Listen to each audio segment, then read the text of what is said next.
So thank you for everybody for turning up here in person, everybody that's online as well.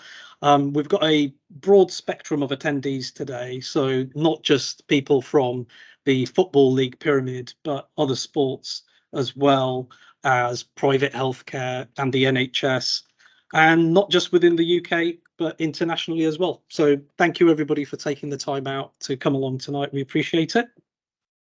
This is the third session that we're doing in a series of presentations, which are all about injuries in professional athletes. And today's focus is on foot and ankle.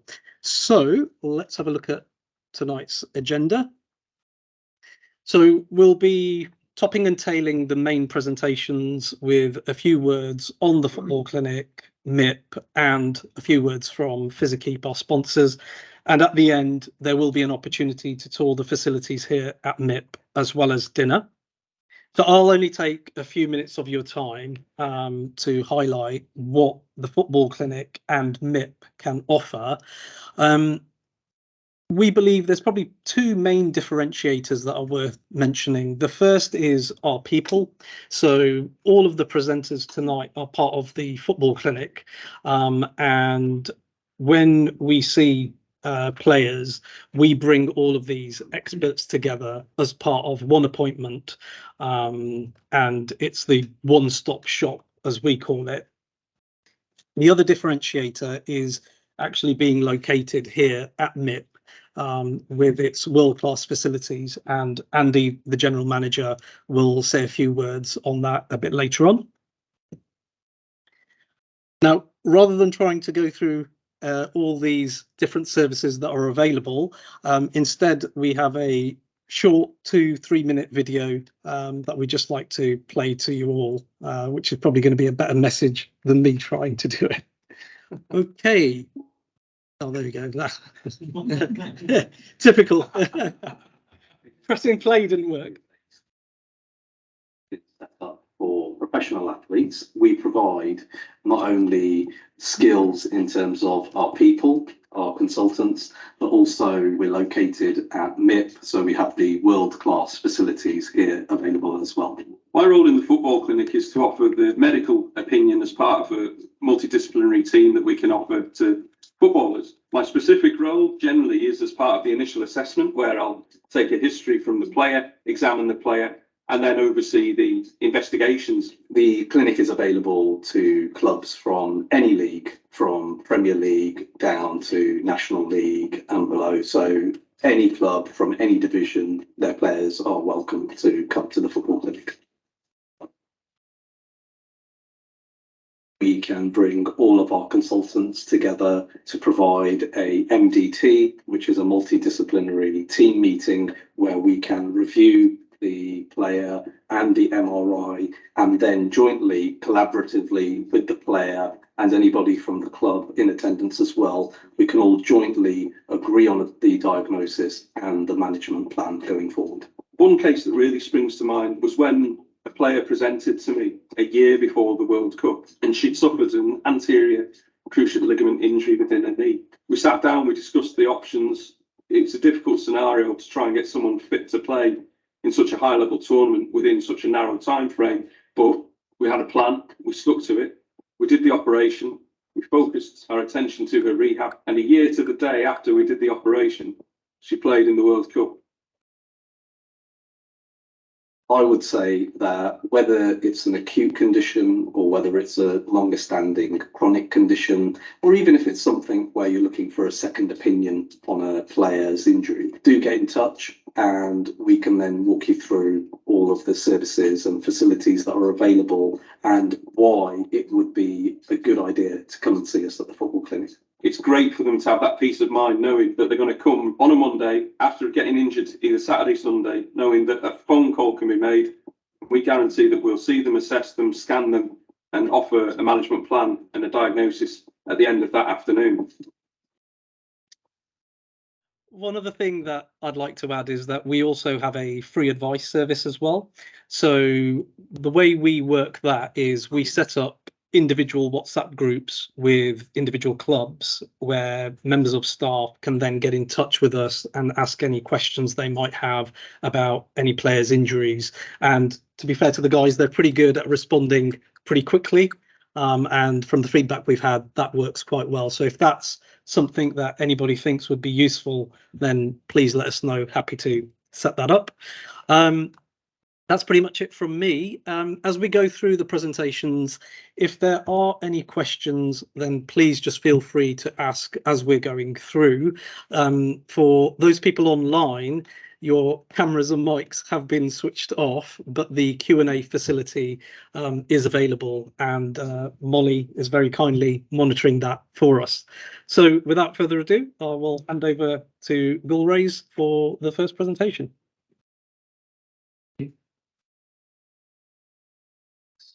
Great. So the first presentation is going to be on the applied anatomy of the lateral ligament complex.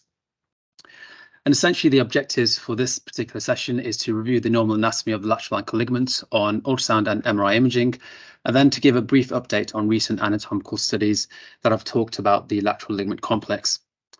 20% of all sport-related injuries involve the ankle, of which 85% of injuries tend to be an inversion ankle injury mechanism.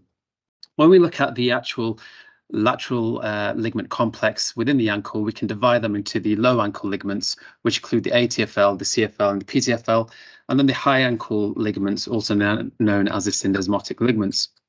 So we'll start off by looking at the low ankle ligaments. The most commonly injured ligament in the lateral ligament complex is the ATFL. The ATFL arises from the anterior aspect of the lateral malleolus and inserts into the tail of the neck. It's a two-banded structure which consists of the superior and inferior fascicles and is a short, strong ligament itself. When we assess it on ultrasound examination, we use the landmark of the lateral malleolus as the primary landmark, and we assess the patient in a prone position with the foot slightly plantar flexed. At this point, you're able to see a nice taut ligament, and hopefully this will work. Yep. So here we can see the probe is positioned in a transverse position. This is the lateral malleolus, the tail neck here, and we can see a nice taut ligament being depicted in this region here. When we assess the ATFL and PTFL on MRI examination, we use the landmark of the concave malleolar fossa of the fibula. So this is the level where the talus looks like a peanut. And as you can see here, we have the ATFL, which is this nice low signal black ligament that you can see here. And then as we go more posteriorly, you can see the PTFL, which has a fan-shaped and striated appearance. So again, just using this, if you can store that in your data banks, it's where the talus looks like a peanut. And also you have the concave fossa here. The CFL attaches from the anterior lateral malleolus and inserts into the lateral tubercle of the calcaneus, and the peroneal tendons lie superficial to it and perpendicular to the actual CFL. This particular ligament becomes taut in dorsiflexion and pronation. So when we're assessing the CFL on ultrasound examination, when we initially look at the CFL on neutral positioning, you'll see that the actual ligament has a concave appearance to it. When we then look at it on dorsiflexion, the ligament becomes taut. Again, we're using the lateral malleolus as the landmark, and then we're using the actual probe to be placed in a vertical orientation. So initially, when we look at the ATFL, it's more transverse in that direction. The CFL we assess in this direction, more vertical orientation. So this is another video just depicting what we're mentioning. So here the patient is in neutral position, and then as we dorsiflex the actual foot, you can now see a nice taut ligament here, superficial, the peroneus brevis, peroneus longus tendon here, and here is a subtalar joint, and this can be actually an area where you may wish to do an ultrasound guided injection, so into that joint there. When we assess the CFL on MRI examination, again, it's the same principle. The CFL forms the floor of the peroneal tendons, and we're tracing that ligament on the coronal images as we go through. So it's this ligament here, which forms the floor with the superficial peroneal tendons here. And as we go down, again, you can just see the peroneal tendon, the CFL ligament there. And again, on the axial images, again, you have the peroneus brevis, which is next to the bone, and the peroneus longus more superficial to it, and then the CFL lying just deep to it there. The PTFL is a ligament which is probably the most rarest torn ligament within the lateral ligament complex compared to the ATFL and the CFL, and it rises from the malleolar fossa of the lateral malleolus and inserts into the posterior process of the talus, just lateral to the FHL tendon groove. Now, when we assess this on ultrasound, again, it's at the same level of the ATFL, but posteriorly, and we use the anatomical landmark of the lateral malleolus, and essentially you place your probe between the lateral malleolus and the Achilles tendon. Again, when we assess it on ultrasound examination, you can see here the lateral malleolus here, and this is the fibula here, and then this is the nice taut ligament here, and we're assessing this with the patient in forced dorsiflexion, and the peroneal tendons lie superficial to it. So now looking at the high ankle or syndesmotic ligaments. Now, the first ligament to talk about is the AITFL. That attaches from the tibia to the fibula, and it's a multifasciculated ligament with a prominent ligament inferiorly known as a Bassett fascicle, which can occasionally be injured and should be assessed for on all sort of ankle injuries. This particular ligament tenses in dorsiflexion, and obviously, as we all know, has a crucial role in stability of the distal tibia-fibular joint. Again, when we look at the AITFL, we actually adopt a similar position that we would look for the ATFL. So we'd start off initially looking at the ATFL. So you can see the lateral malleolus here, the tail and neck here. And then what we're slowly doing is we're orientating the anterior aspect of the probe, rotating it around. And now you can see the tail and neck coming into view. As we then rotate it furthermore obliquely, you then begin to see the tibia coming into view, and that's sort of as we're losing the tibia, and that's the tibia coming through now, and you can see the fibula here, and that's a nice taut ligament there that you can see. So that's the AITFL, just in that area there. The PITFL attaches from the posterior Volkmann's typical tubercle and inserts into the posterior fibula tubercle, and it's stronger than the AITFL. Again, the landmark that we use would be the lateral malleolus, and you orientate the probe in an oblique position with a probe in an oblique position with a foot in a prone, dorsiflex and inverted position. So again, another video just showing how we'd scan that actual ligament there. So nice oblique orientation with the lateral malleolus as the inferior landmark. So how do we assess these ligaments on axial, on MRI imaging? On axial images, we'll assess this ligament at the level where the actual fibula, it has a straight medial surface. So you can see the AITFL in this direction here. Now, in reality, when you're scanning through the axial images, you'd be tracing this ligament up and down the axial images as it's an oblique structure. And this is the PITFL, which you can see here as we're scrolling down the images. The other thing to mention is the inferior transverse ligament, which is this ligament here at the level of the posterior tibia-talar joint. Now, the reason why this ligament is particularly important because it acts as a labrum for the actual posterior talus and stops it dislocating posteriorly. So quite an important one to always take note of on MRI examination. Again, on coronal images, you see a nice multifasciculated appearance of the AITFL. Finally, we move on to the distal interosseous ligament, which is a continuation of the interosseous membrane, and it attaches from triangular incisura of the tibia and inserts into the fibula. And you can see that here. And usually, if you see fluid tracking almost 12 millimeters above the actual level of the ankle joint, that would signify an interosseous ligament or interosseous membranous injury.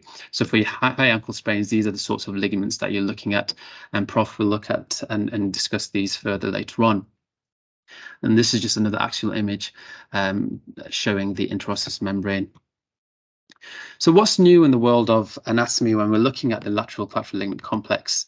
A recent study done in 2018, which was published by a group in Spain, looked at 32 patients' ankle specimens. And essentially what they found during that study was of all 32 patients, the ATFL was a two-banded structure. So it had both a superior and inferior fascicle to it.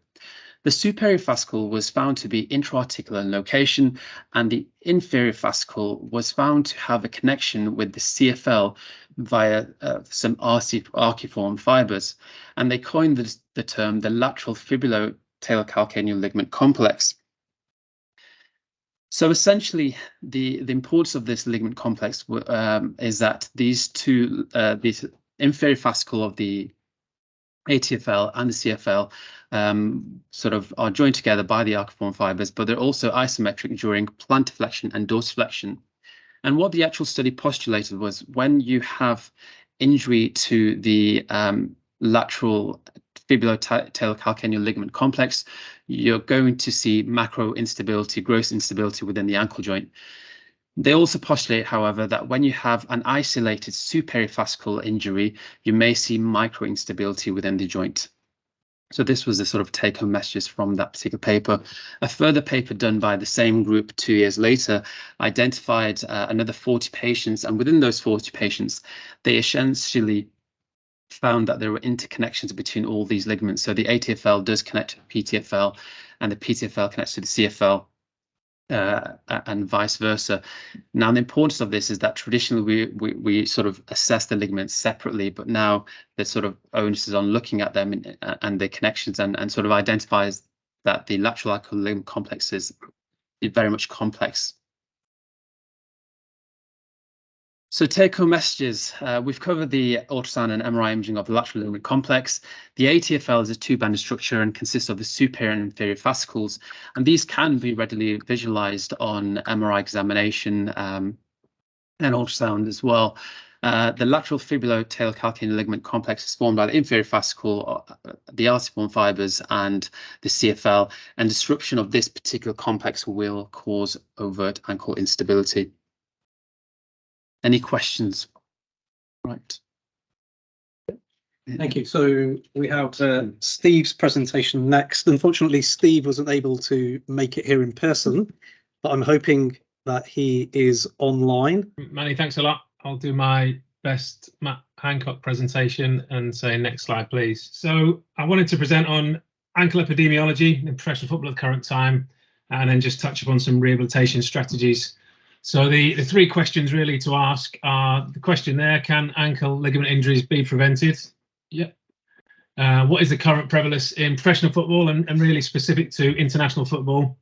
Just covering off some unpublished research, which we're just getting to the publication stage with. And then finally, just asking the question of what should we be focusing on in ankle ligament rehabilitation. So yeah, feel free to push on. So now, if you just get that one playing. So just wanted to show you three injuries really of probably one of the most high profile footballers in this country who's had ankle injuries with his permission. And I think to say someone's a high risk or prone to ankle injuries, it's pretty unfair when you see how those injuries occurred. So you can see this first injury here, just through how committed he is, and then the challenge which comes in. Can that ankle injury be prevented? I think it'd be harsh to say that's really easily preventable. Yeah, just moving on to the next one. Give it a click. Okay, and again a similar sort of injury, committed to the cause, putting his feet where he needs to, and then obviously being met with a huge external force. Okay, and then to the next one. And then on to the left ankle. Again, a heavy challenge leading to an ankle injury. Now, not to say that there's things we can't do to prevent these injuries, but hopefully just to get the point that some of these injuries are going to be really difficult to prevent. One of the arguments here I think you could question is just looking at that sort of proprioceptive control and neuromuscular control of the ankle there. Is that ankle in the ideal position to make contact with the ground, or is he slightly more inverted than he would be? Now, we're really starting to nitpick there, but these are things maybe we can consider on the rehab about that sort of not just proprioception and balance, but do we know exactly where that joint position is when we're getting ready to land or getting ready for ground contact? Okay, and then flipping on, and this one sort of more recently, just a nice one. Again, really hard to sort of avoid these sorts of challenges when you're a sort of committed player in the way that he is. Sorry, just flipping back, just interestingly on this injury here. Sorry, just going back there. don't know what people's thoughts are of sort of mechanism of injury and likelihood of structures involved. I won't make anyone answer just for the difficulty not being in the room. But interestingly, it wasn't an ankle injury, it was a minor midfoot injury, which settled within 2-3 days. So just shows you that people like Graham Souness aren't always right when they make assumptions of what's happened. Okay, so moving on to the sort of non-contact injuries. So I really like this clip. And first of all, you're not actually looking at the number 2. You're looking at the quarterback or the player with the ball. And it's just that ability of, he takes the stride, it's outside of his base of support, he's got minimal inversion, but enough to make good ground contact. And he creates really good stiffness in his lower limb. His hip and knee are in alignment. He's got good activity from the glute, and he can shift away in a short period of time to avoid the evading attacker. So that's what it should happen when it looks good, and that's what we should be trying to rehabilitate and encourage our athletes to do.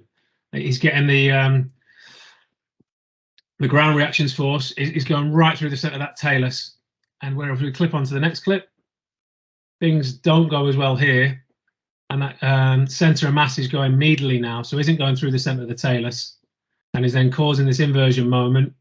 And the other things to watch out is he is out of his base of support, which is understandable, but he does land on a straight leg. He doesn't really dissipate any of the forces through his knee, and he's not able to stop that ground reaction force going immediately from the talus and causing that inversion.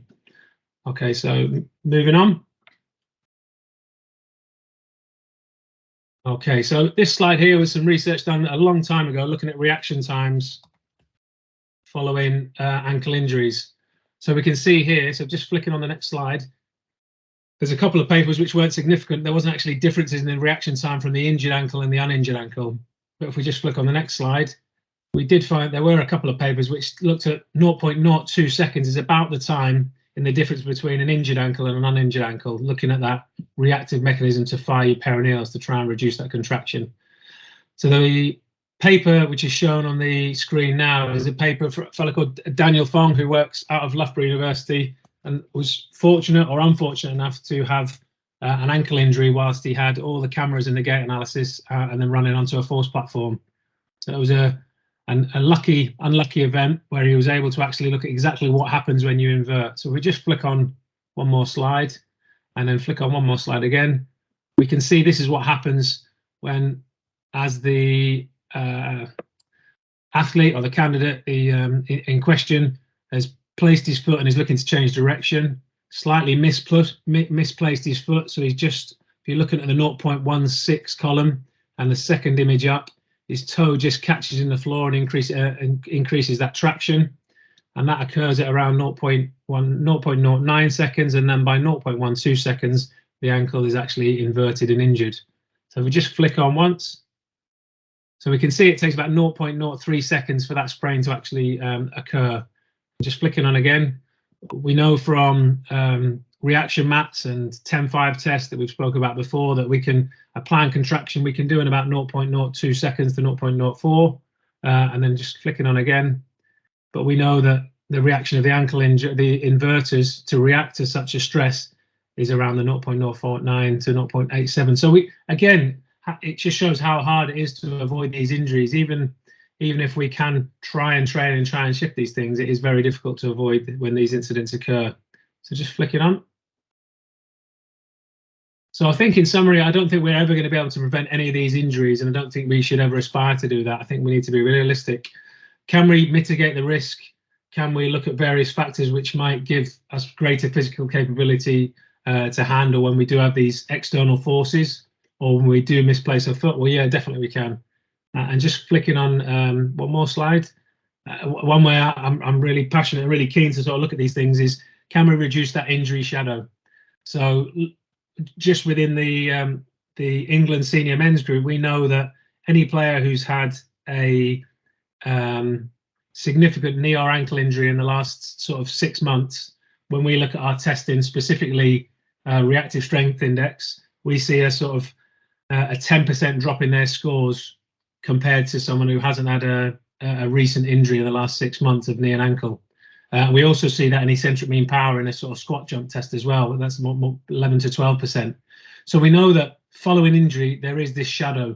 there is this latent effect which continues after the injury, even though when we think we've rehabilitated them and we've ticked all the boxes, have we been thorough enough not to keep them out for a longer period of time, but to continue working with those athletes to ensure they get back to that level of performance rather than just them creeping back into practice. Next slide. Okay, so I'll just flick on 2 more and 1 more. Thanks. So can we change reaction time? Well, that's definitely trainable. We know that from sprint rehabilitation. We know that from athletics. Can we improve rate of force development? So not just the strength of the athlete, but how quick that they can actually create that strength. Yeah, we can definitely do that. We know we can increase physical capability. So I think when we're looking at the ankles, we'll touch on it later. There's we know that the stronger the inverters and everters get, we don't need to keep getting stronger and stronger. There's going to be an ideal, an optimal range, which is going to benefit that athlete to reduce the risk of inversion and eversion injuries and maintain some stiffness. But we know we don't need to keep getting stronger and stronger, but we need a minimal benchmark that we should be pushing our athletes to get.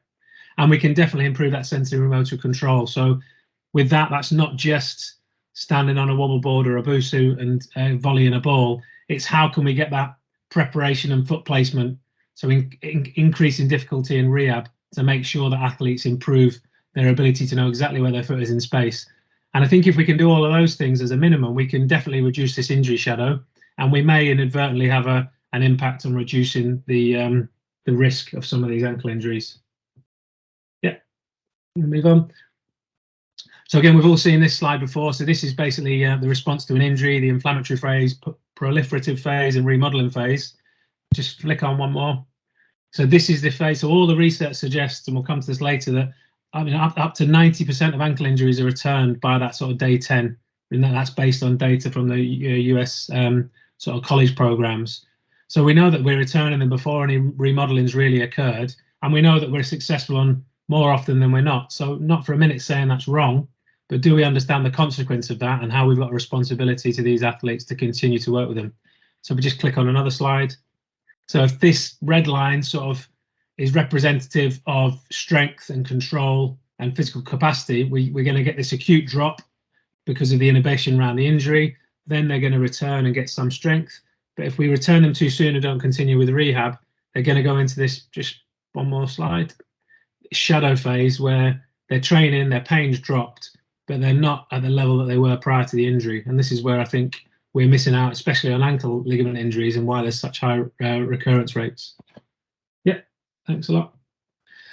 Right, so hopefully that was just a brief introduction to my thoughts on ankle injuries. The next one is, where are we at to with current research? So just flicking on to the next slide. So over the last 8 years, we've been monitoring that sort of men's and women's injuries in international football. And there's a paper already out, which is by Sprouse et al. 2020, and it shows that the data with international injuries, even though we're going to get these athletes for a small period of time, is very representative of Ekstrand's work and similar research. So we're quite confident it gives us a good representation of what's going on. So ankle injuries are the most common area of injury, so accounting for sort of 20% in the senior men's and 14% on the youth. And you can see similar patterns are seen in the women's game as well. Okay, when we look at these injury rate patterns on the right-hand side, we can see that there's been a general trend of reducing ankle injuries over the 8 years in international football, which probably links in with significant investment in staffing and sports medicine support around the teams, hopefully. The women's is a little bit more sporadic, and I would assume that's due to the game going full time around that sort of 2014 to 2015 season, and suddenly a huge increase in the amount of females playing professional sport, and a huge increase in their physical demand, probably from what they were used to when it was more part time. So you can see the patterns are a little bit more sporadic there. Next slide. So again, just loads to look at there. So just click on a couple of slides, please. Okay, so the first things I just draw your attention to is on the left is the rate of injury, which is similar to the data with Ekstrand, but the men's match injury rates are around the 7.98 per 1,000 hours, and that's significantly different to the women's data, which is only at 1 per 1,000 hours. However, you can see the youth footballs are quite similar, men's and women's. When we look at training, so next slide, we can see that the training rates with the men's is really low compared to the women's, which is actually significantly higher, specifically in the senior game. So there's more questions than answers here, and it'd be great to get people's thoughts on why this is. But this is over 8 years of data, so we're seeing this quite consistently. Just flipping on it again. And the other interesting one is the injury burden is similar for the senior and the youth in the men's and women's game. Just flipping on once more. However, when we look at the training burden, it's significantly higher in the women's game than it is in the men's. There's a similar pattern which carries on. So we just go on to the next slide and just flick on to pike presses. And again, so we can see, as you'd probably expect from previous literature, that match injuries are far more common than training injuries for ankles, which is probably due to the videos that we watched at the start of this presentation, and due to that contact being a lot higher and more likely in matches than training. But we're not seeing that in the women's game. So we're seeing more injuries in training, especially in the senior game, and we're seeing more non-contact injuries. So again, this asks the question, is this due to ligamentous issues? Is this hormonal issues? Is this training pitches? And somewhere we'd be really interested to find out more information of why we're seeing these differences in the event and cause. Okay, flipping on. And then flip on twice. Another interesting, I think quite interesting, is you can see the percentage of all injuries generally in the men's game. They tend to be returned in this 1 to 7 days, compared to in the women's game it's spread over this 8 to 28 days. You can see that there's an even spread. My gut or intuition on this one is, in the men's game, the fixtures are, especially the players at international, are generally playing in Champions League and more regular games, Saturday, Tuesday, whereas the women's competition is less fixtures, so there's less of a pressure to push these back. Interestingly, there's more recurrences in the men's game than there is in the women's game. So is that back to this injury shadow sort of idea? Are the men's athletes being pushed back too soon with incomplete rehab, which is leading to this recurrence rates? Okay, next slide. Okay, so this hopefully this summarizes some of the data we've just seen there based on some of the other research. So I don't want to spend too much time on this, but yeah, I said the median time for return to play is 7 days. In the championship, this is around 11 days. In men's international football, it was around 7, but in the women's international football, it's 17. So that point we've just discussed on the previous slide, is that what we're seeing, that in the women's game there's more opportunity to rehabilitate these injuries more fully without the pressure of games?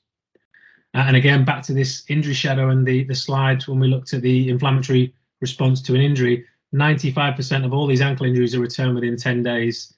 And 71 to 75% of high school athletes are returned within 3 days, which is just frightening when you think about it.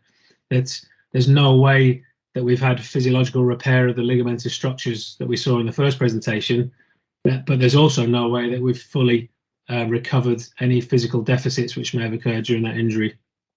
Okay, moving on. And as we mentioned again, those recurrence rates are really high, and we are seeing this high prevalence of recurrence and persistence of symptoms in this first year. And a lot of these athletes then go on to get these chronic ankle sort of injuries. Yeah, and moving on. So again, why do these occur? And this is probably my reason I'm quite sort of passionate about ankle injuries, is that other than groin injuries with cycling shorts and various things you can do there where you can try and strap and compress, the ankle is the only real joint where you can strap comfortably. You can try it with a knee, but it's really, really visual and people can see it and they don't tend to play with it, especially in professional football, possibly in rugby. But in football, there is this feeling that you can strap it up, you can reduce the range, and you can get these players out a lot quicker. There's also a perception that it's only an ankle injury, and there's an expectation that you can run these ones off quite quickly. And then my bias is there isn't anything out there. There's some great research now for hamstrings, for ACL, from Aspetar, and the work Mendegucci's done with hamstrings, that we've got some real clear guidelines or benchmarks we should be hitting in the rehab of a hamstring. But with the ankle, there isn't much out there. Okay, next slide. So that leads on to the next one, really. What do we need to focus on ankle injuries in the form of the rehabilitation, really, to reduce these recurrence rates and hopefully rehabilitate them more completely? Next slide. So just a question for the group. How many, there was a, Tassignon did a literature review of prospective ankle studies using criteria-based rehab to assist in the decision-making of lateral ankle rehabilitation. Anyone want to hazard a guess at how many papers they found that met those guidelines? I'm not going to leave any more than 3 seconds uncomfortable silence. It's actually, next slide, there's 0 papers out there, so just pressing that one. Okay, next slide, 0. So there's nothing out there when we've actually looked at a prospective study to assist in this. Moving on. So there's some work recently done by Michelle Smith where she's done a Delphi study. So just click on. And again, where she had 154 panelists and just asked on a Delphi study of what are the areas that need to be focused on in acute lateral ankle ligament sprain to establish the return to play protocols. And she came out with PASS, so pain, ankle impairments, which includes range of movement, muscle strength, endurance and power, athlete's perception, looking at confidence, sport-specific testing, functional test, and sensory motor control. So the positive aspect of the study is it was a strong Delphi study with some really good panelists going through what they thought was necessary in ankle rehabilitation. The negatives is it didn't come up with any answers of what these tests were and what are the next steps really, but I think that's the next stage of her PhD. So we're just clicking on now. Pain, just click on once more. There's a really nice study in the States which looked at sort of pain on a VAS score at return to play, and you can see here that there's quite a considerable number of players going back at a 4 or 5 out of 10, with the injury, and they did find that pain related really closely to confidence and did relate really closely to some functional outcome scores. So for returning players with significant pain, there's a good chance that they haven't got confidence, and I think there's a good chance of a high injury risk. So probably something we should pay more attention to, because it's the easiest objective measure to take, and it probably relates to a lot of other more complex objective measures, which we'll come to. Next slide. Ankle impairments, this is the biggest bucket for me. So this includes range of movement, this includes muscle strength, but as we spoke to before, we don't just want to look at muscle strength, we want to look at rate of force development, we want to look at endurance, we want to look at overall magnitude. So we can see here some really simple ways of doing weight bearing dorsiflexion, which is a real key measure to understand how that ankle's functioning. I think plantar flexion is another one we don't measure often enough, and it's something we should be paying more attention to understand, have they regained that range of movement. Just click on one more slide. There's some really nice novel ways of measuring capacity. So here's a really simple paper where they've looked at doing a calf raise. They've set up an elastic band that you have to sort of to ensure that the heel gets to the same height, and then they have a metronome counting to look at a heel rise test and looking to perform that until fatigue or until they can't complete that.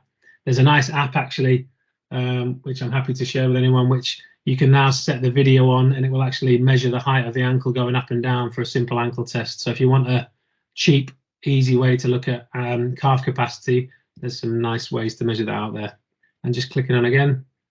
And for those who are fortunate enough, we've now got hand dynamometry technology where we can look at Soleus sort of peak force, looking to try and get 3 times body weight. We can look at inversion and eversion.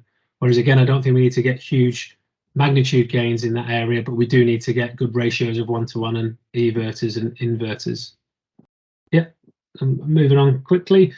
Athlete perception, we can look into this and we can look at confidence. So again, I'm not great for using these sort of questionnaires. I think surgeons are far better at using this to try and identify how successful they've been, but this is definitely something which is easy to use, and you can get an idea of that confidence score, or even just asking an athlete how confident they are. I think similar to the pain questionnaire. Yeah, and moving on. And then this, again, this is my bias of where I think we can go. Can we come up with sport-specific tests which actually give you a number for muscle strength? So a 10-5 test there, we can look at flight time, and then when we're looking at contact time, we can look at that'll give you an idea of rate of force development, the ability to create that stiffness. So can we come up with really good sport-specific tests which might give us, rather than just giving us a sport-specific test, they're actually giving us an indication of strength and an indication of range of movement and an indication of power. Okay, and then finally, we can look at novel sensory motor control tests, which might be able to give us some information. And so these are just some examples of some work done by Tassignon over in the Netherlands of using some simple ankle tests, but then adding some lights to bring in that reaction and those sort of decision-making skills as well. Okay, apologies, I think I've run over a little bit. So just moving quickly on. So the area of my PhD is trying to look at these. Can we bring these old tests, which were done by Caffrey back in early 2000s, which were done in the sort of functional ankle instability group. And what they were just simple tests. So if we're looking at the hop box test and we're looking at the side hop test, and they found that those with functional ankle instability and the feeling of giving way perform significantly worse in these tests than the controls, and from those in the functional ankle instability group who didn't have a sensation of giving way. So why can't we use these tests? And this was just a total time to completion for these tests. But there's no reason why we can't actually look at contact time on these tests and see if we can pick up on this injury shadow earlier than maybe we picked up on in the past. So just moving on. So if we can come up with the tests, so if we can just see here, this is an athlete with his permission, looking at him early stage in his rehab from a high ankle sprain. And I don't know how well the video is coming through, but you can see how tentative he is. This is probably 3 weeks post a high ankle. So, he's not really keen to move and commit. Everything's quite anxious. There's low rate of force development. There's long contact times, and he's very slow and controlled. And there is a loss of sensory control. You can see he really has to think about placing his foot to get it in the right position. Okay, if we just flip on to the next one, this is maybe 5-6 days later, where you can see there's a growing confidence. If we had a way of monitoring their contact time and monitoring their ability to deliver force, so whether that's through a 10-5 so we can see how high they can hop, or whether that's their ability to hop and then laterally move away, and we can do that through the rehab. And some of the tests shown there, which I'll just show the final video and I'll stop talking so you can see it. So if we can come up with a test which can give a combination of some of those objective markers. So there's a challenge where you have to actually place the foot on a certain position over a line. There is a challenge where you have to move in the frontal plane, which we know is going to stress the lateral structures more so of a test which is going to be in the sagittal direction. Then we might be able to monitor this rehab more closely through the rehab process and get more data of when they're able to go back to play and train, but then following their injury, we can still monitor them so they can get back to their return to performance levels. So sorry, if you, just to finish, just show that last video, it'll just show some of those tests in action. It's probably the last one. That's the one.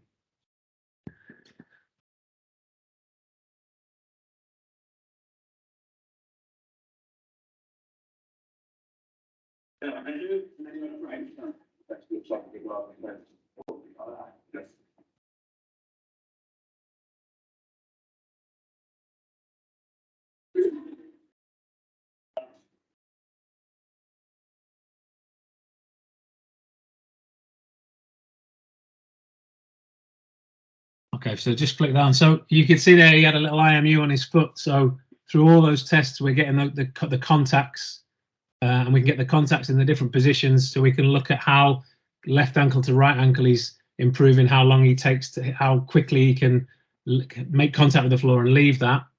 And then we can compare that to when he's moving laterally or whether he's moving medially, and we compare that left to right. So we can get that information, hopefully, to make more informed decisions and reduce that injury shadow through his rehab. So again, apologies for not being in the room and any technical difficulties there. Hopefully that's landed, and happily answer any questions if anyone has any. Okay, I don't think there's any questions, but thank you, Steve, and I hope everybody in your household feels better soon. Okay. Thanks. Foot and ankle surgery, not exactly my forte, but I will go through some ideas about what's new in foot and ankle surgery for everybody. And okay, so what I'm going to talk about surgery, what's new in syndesmosis injuries, what's new in the lateral ligament complex injuries, and what's new in cartilage injuries, something we've not really touched on just yet. We know syndesmosis injuries are common. Interested to see Steve's data there, and in the data I had, 5 times more common in female footballers. Steve's too humble to say this, but about 10 years ago, he published a paper that looked at the mechanism of injury and how it was able to predict the return to play time. And it's still quite accurate, actually, if you look into the details of it. But the mechanism of injury is vital. We can get a clue on what structures are damaged. It guides management, and it can guide the return to play as well. And it's generally now fixed with a tightrope, or rather a double tightrope. And the reason I say now is because this is kind of the development of the single screw, the double screw, which you can see perhaps there one of the problems with screws, to this is the tightrope configuration. And that's, I think, what Prof was alluding to before as well, about moving on from a screw. So effectively, once you've achieved your reduction, you drill through the fibula, through the tibia, and then past this so-called tightrope with a button. And it's an adjustable loop technology, which actually reduces against the medial aspect of the tibia, the fibula back onto it, and then you can tension it appropriately and reduce it. And you may wonder, well, why do that rather than a screw? A screw's much easier. Well, the evidence would all suggest the tightrope is better. It gets much better reduction. The two images we're showing here, this is an axial post-op CT, which should be taken for pretty much everybody who has a syndesmosis fixation. A plain X-ray won't really tell you the true reduction, because there's a lot of people who can have a normal AP looking X-ray or even a normal coronal looking CT scan. And it's only when you take the axial CT scan image that you see something like this, the posterior malreduction of the fibula, which should be sitting in this groove on the tibia. Similarly, though, this is the other way of establishing the reduction. The distance here is 7.5 millimeters between the fibula and the tibia, and here is 3.4. And it's been reproducibly shown in a lot of randomized controlled trials now that that's better to achieve, or it's easier to achieve, using a tightrope fixation rather than a big screw. Similarly, it's also better biomechanically. If you do gait analysis on these patients, you're restoring the normal biomechanics better with the tightrope. And I mentioned double tightrope because that's now effectively what we're thinking about. The first slide I put up there, it showed the ligaments, the syndesmotic ligaments, and we've talked a lot about the anterior inferior tibiofibular ligament. It's very easy to forget the posterior one as well. And although it might not be torn, it has almost certainly got an injury to it, and it may benefit from some stabilization. So that movement at the inferior tibiofibular syndesmosis needs some anterior support and some posterior support. So the trend now is to do this double tightrope, one slightly pointing anteriorly, one slightly pointing posteriorly. That seems to help the reduction. It seems to maintain the reduction and reproduce the biomechanics better. So that's why we would err towards that. In terms of lateral ligament, apparently it depends what day of the week it is, depending on what operation we're going to do. Sadly, it's not too far from the truth in some ways, Prof, but there we go. This is a more complicated slide about what structures are laterally, but let's keep it simple: ATFL, CFL, PTFL. But we'll focus on the ATFL, the most common injury to the lateral ankle and the one we operate on most. Again, examination-wise, 3 key tests: tenderness to palpate, and the more we get into testing the specifics of the syndesmosis, the ATFL, the CFL, the PTFL, we can guide ourselves in terms of what we're then looking for with the scan. The draw test, you'll see measurements of 3 millimeters, 4 millimeters, 5 millimeters difference is significant. I can't tell the difference with all that with my hands, but what you can do is by examining everybody that you get your hands on, you get that mental database that you can then work on, and before you know it, you can feel when something's abnormal or not, and you can always compare it to the other side as well, which is very helpful. The draw test and varus opening are the 2 key ones for this. Now, traditionally, surgery involved the Brostrom procedure. I know Prof alluded to a primary repair, but effectively what generally happens is you do the repair of the ligament if you can, using an anchor and a suture, and then you'd reinforce it using the lateral retinaculum. And that's been tried and tested, long established, and traditionally or initially was described using transosseous sutures. So you'd suture the ligaments, you'd suture the retinaculum, You drill a hole through the bone and pass the sutures through the bone and tie them down onto themselves after you pass them back through the ligaments or retinaculum. With the advent of suture anchors, that made it a bit easier and a bit stronger, because you could place an anchor into the fibula and then suture the structures to that anchor. But that's not really new, is it? And we're talking about what's new. So the problem with the rostrum is that it was too weak to mobilize somebody, so you had to protect it somehow, either usually using a cast or an orthotic like a boot. But the problem with that is they can't really mobilize their ankle while they're in the boot or the cast. And that brought about this emergence of the internal brace phenomenon. So you still do your rostrum repair, but you support it with this internal brace to permit the mobility. And if there's any surgeons in the audience, the tip is to do the talus first, because it's hard to see after you've done the fibula. And the rationale for that is that ambulation or moving is good for healing. This is a brilliant slide. I love this slide. The middle is a normal ligament. The ligament on the left of the screen, where it says ambulatory, is a ligament that's been repaired, and the individual, in this case it was an animal study, has been allowed to mobilize on it. And you can see the alignment of the fibers mimics the control. And compare that to the suspended limb, i.e. no load bearing through it. And the pattern of fibers is completely disorganized. It's all over the place. It's rather like hoping that it might heal in the right place. So whether you want to call it mobilization encouraging ligament healing, whether you use Karim Khan's term of mechanotherapy, or the Belgian popular saying of move to cure, definitely mobility is better for ligament healing if you can do it in a protected fashion. Now, one suggestion of a comparison of internal brace rehab versus no internal brace rehab with the rostrum repair would be this. There is a slight bias to this because Gordon Mackay, who has published this, invented the internal brace. So he does push it rather strongly.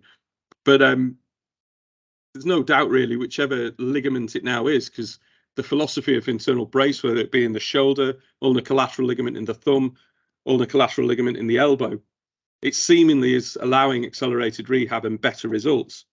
And that's no different in the ankle. If you look at a study from a very well-established foot and ankle surgeon in the world of sports injuries from the last decade or two, Mick Mafouli's results were, well, pretty limited, really. If you look at the long-term follow-up, only 58 returned to play at the pre-injury level, 16% returned to play at a lower level, but 1 in 4 patients who had this procedure abandoned sports altogether, in spite of still being active and mobile afterwards. Now, you look at the results from the rostrum and internal brace comparative studies. The top study compares the number of people getting back to a pre-injury level, 90% with the internal brace versus 83 with the rostrum, and the return to play time 8 weeks quicker with the internal brace as opposed to a rostrum alone. Now, limited follow-up of only 3 years, but essentially by that point they'd got to the same point, just the internal brace got there quicker. And that's carried on with Wittig's findings in its systematic review of the 7 RCTs that existed at the time. Excellent results with the internal brace, faster return to play, and you can have that more aggressive rehab and all the benefits that come with that. So finally, we'll just touch on cartilage because we've not really talked about it that much. Common site for a chondral injury is the talus, loose body and chondral injury. Remove the loose body, nice and easy if you can't put it back. But then what do you do with the chondral base injury?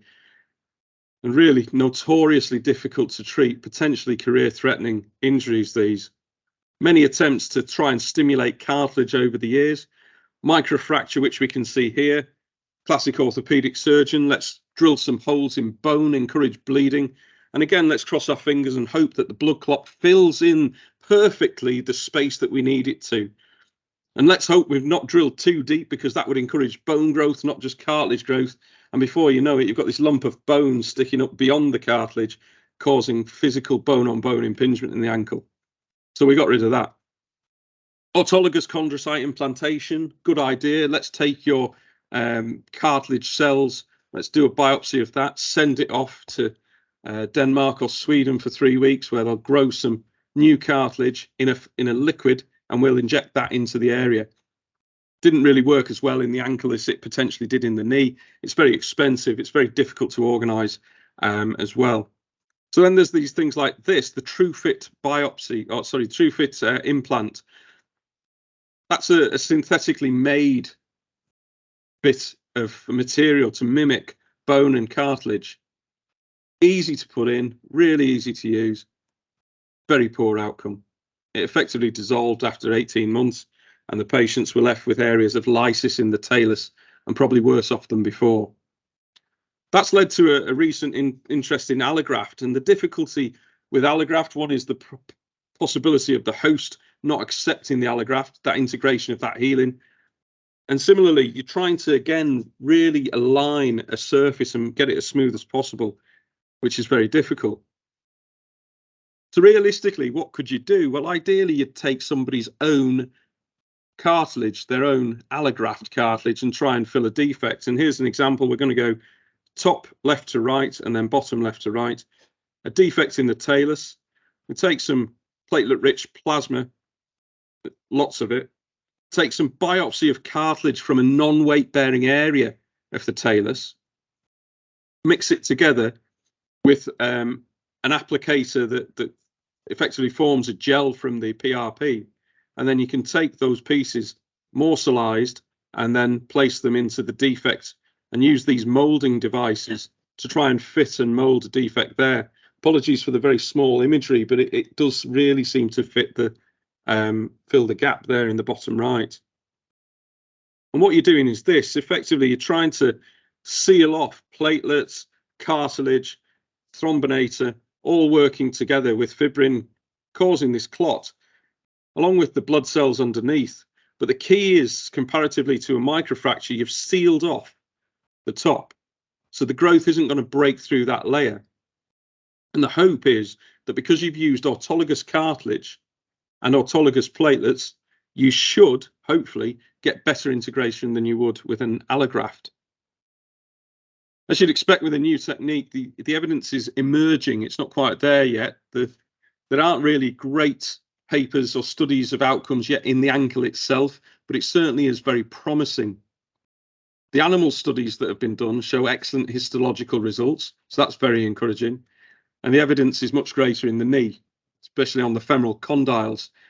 There's up to 5-year data with over an 85% success, which for what is a really difficult thing to treat cartilage-wise, that's really good results and much, much better than what we've seen so far. So in summary, new techniques, new technology, as always, is evolving. Principles are improved stability to aid healing, speed rehab, and biological solutions for difficult situations. And we're only getting better and better as well, so it bodes well for the future. So last thing to say, thank you very much. Save the Turtle. The football clinic is a sustainable team. So yeah, save the turtle as well. Thanks very much, guys.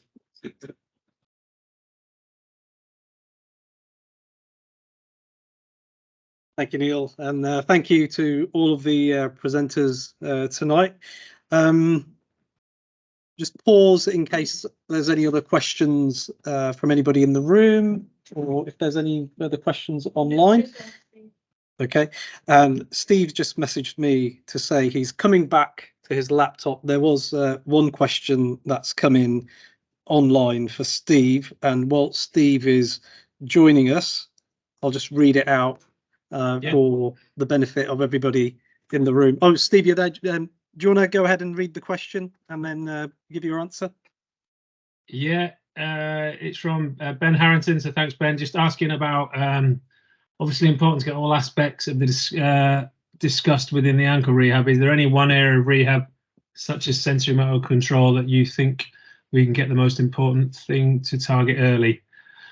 Yeah, good question. I think, yeah, I don't think you want to just focus on one area. You want to focus on as many as you can, as early as you can, but obviously understanding the inflammatory process and the healing process. So as an example, back to the functional performance tests, there's no reason why you can't start hopping two-legged. So a pogo in the sagittal plane is going to give you a strength, a power input. It's going to give you a sensory control input.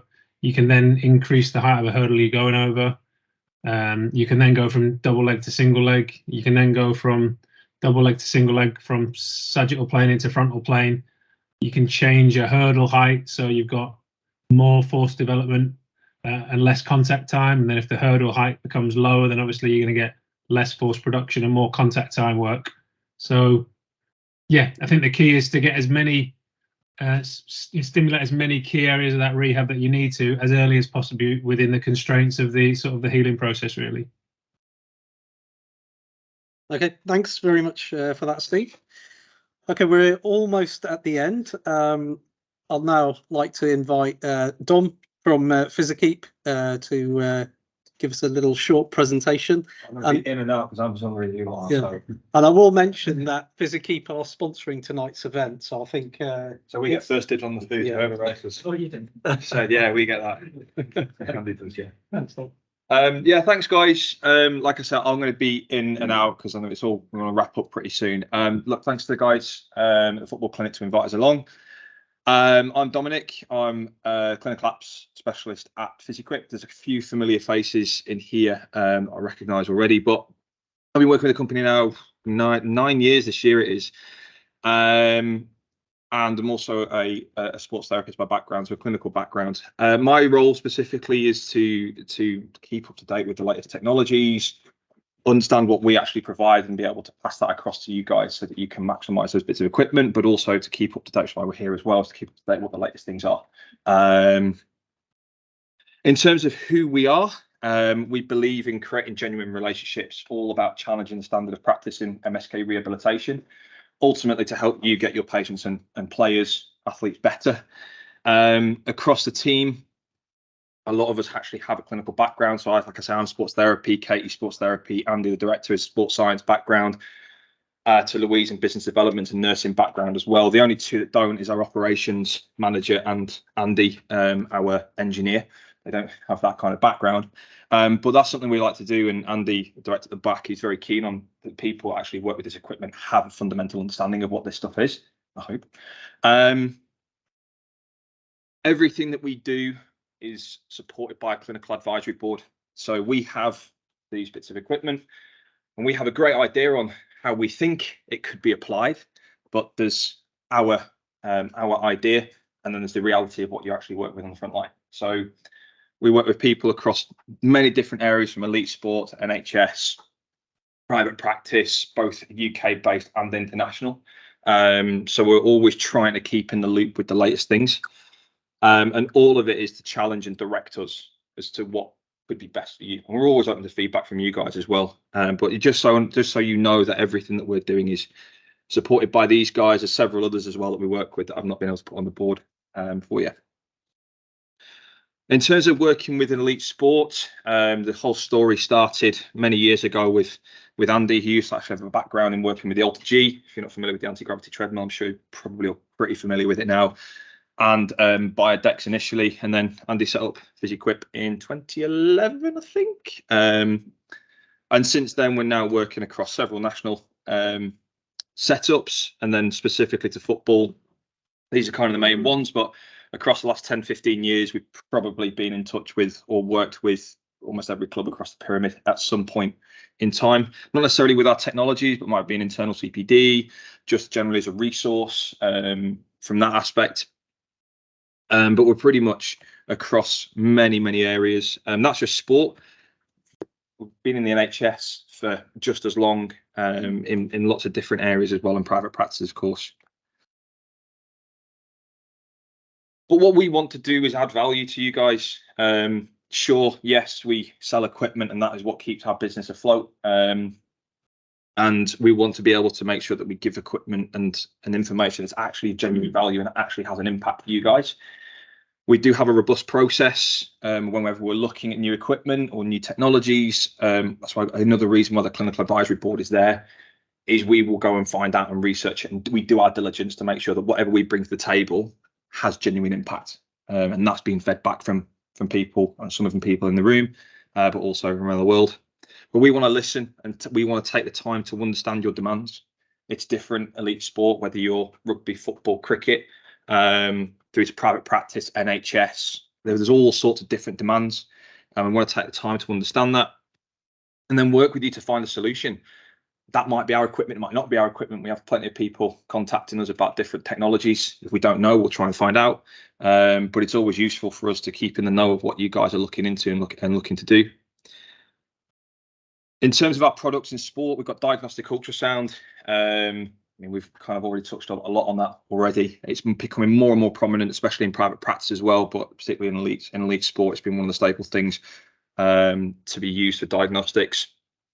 And then we've got the focus shockwave, which we've got radial as well. But if you're not familiar with the difference between radial focus, I'm not going to go down that rabbit hole now because we'll be here for the rest of the evening and probably through tomorrow morning.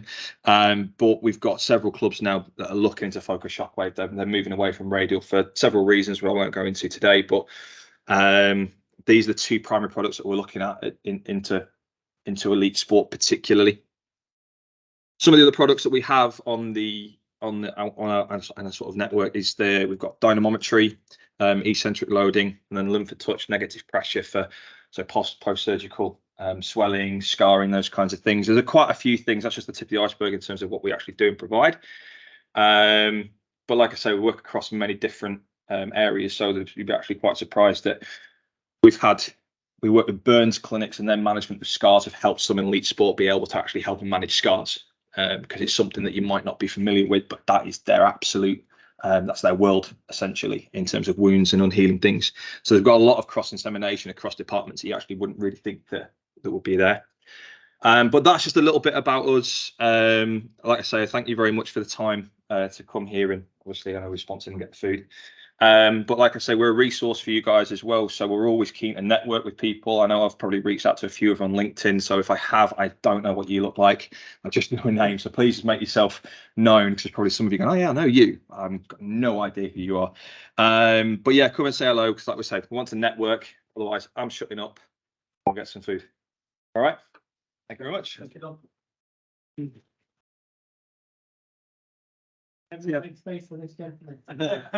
Yeah, no, thank you to Dom and Andy. Just be another minute.